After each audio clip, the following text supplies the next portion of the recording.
بسم اللہ الرحمن الرحیم۔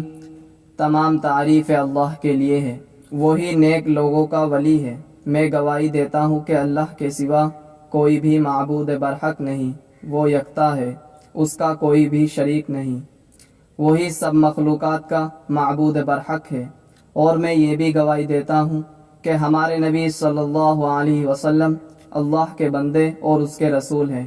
آپ تمام انبیاء اکرام اور رسولوں کے سربراہ ہیں۔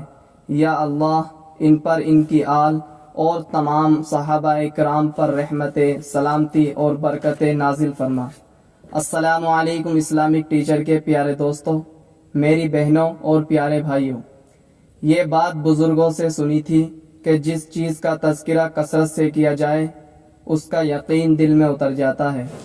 تذکرہ چاہے مال کا ہو یا اللہ پاک کے احکام کا اور اعمال نبی صلی اللہ علیہ وسلم کا، یہ بات 100% ٹھیک ہے۔ جب اعمال نبی صلی اللہ علیہ وسلم کے تذکرے ختم ہوتے ہیں تو اس کی جگہ مال کے تذکرے لے لیتے ہیں۔ اب ہوتا یوں ہے، پہلے مال خرچ کرتے ہیں اور خوب کرتے ہیں، پھر بے یقینی کی کیفیت سے اعمال کرتے ہیں اور فائدہ نہیں ہوتا، کیونکہ یقین تو مال پر ہے۔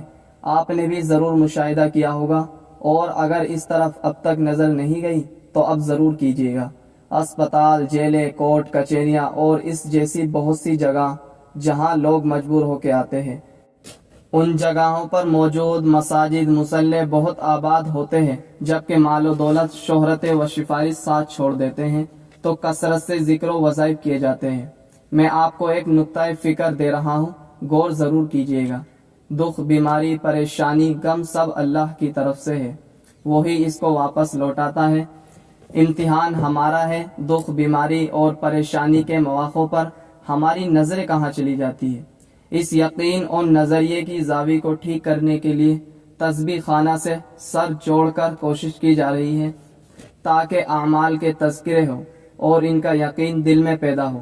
آج کے اس مہنگائی کے دور میں ہر طرف بھوک، افلاس، کاروبار کی بندش، گھروں میں اخراجات پورے نہ ہونا اور مالی مشکلات کا سامنا معمول نظر آتا ہے۔ ہم نے اپنے اخراجات میں بے پناہ اضافہ کر رکھا ہے، جن کو پورا کرنے کے لیے اعمال کے راستے چھوڑ کر بینکوں اور ادھر ادھر سے قرض لینے کو ترجیح دیتے ہیں، جس کی وجہ سے مزید پریشانیاں، ٹینشن، ڈپریشن اور الجھن میں گر جاتے ہیں۔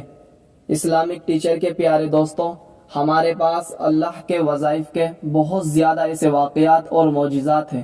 بہت سے لوگ جو قرض کے بوجھ تلے دبے ہوئے تھے اور مالی مشکلات سے پریشان تھے، جب اعمال نبی صلی اللہ علیہ وسلم کو اپنایا تو اللہ پاک نے ان کے گھروں کے راشن، مکان کی تعمیر، کاروبار میں، شادیوں اور مال و دولت میں بے پناہ برکتیں عطا فرمائی۔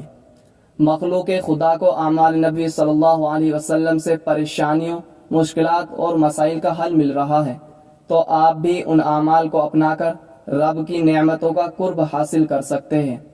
قرآن پاک کی سورہ مبارکہ کا ایک عمل ہے، یہ آپ کر لیں گے تو آپ کی جتنی بھی مشکلات ہوگی، خاص کر رزق کی تنگی کے لیے، یہ جو عمل ہے یہ بہت ہی زیادہ مجرب ہے۔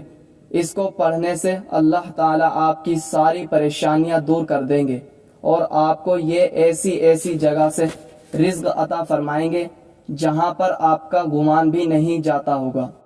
آج کل دولت کمانا ہر انسان کا شوق ہے، اور جس کے پاس دولت ہوتی ہے سارے رشتہ دار اور دوست اسی کے ہوتے ہیں۔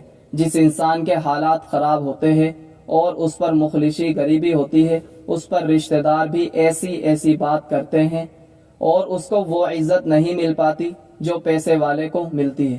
تو یہ بہت ہی آسان سا عمل ہے، یہ اگر آپ کر لیں گے تو آپ کو کرنا اس طرح ہے، مغرب کے بعد جب مغرب کی نماز ادا کر لیں تو اسی وقت آپ نے اول و آخر 7 مرتبہ درود ابراہیم پڑھ کر 21 مرتبہ سورہ کوثر پڑھ لیجئے۔ انشاءاللہ اس کی برکات اتنی زیادہ ہے کہ سارے مسائل حل ہو جائیں گے انشاءاللہ۔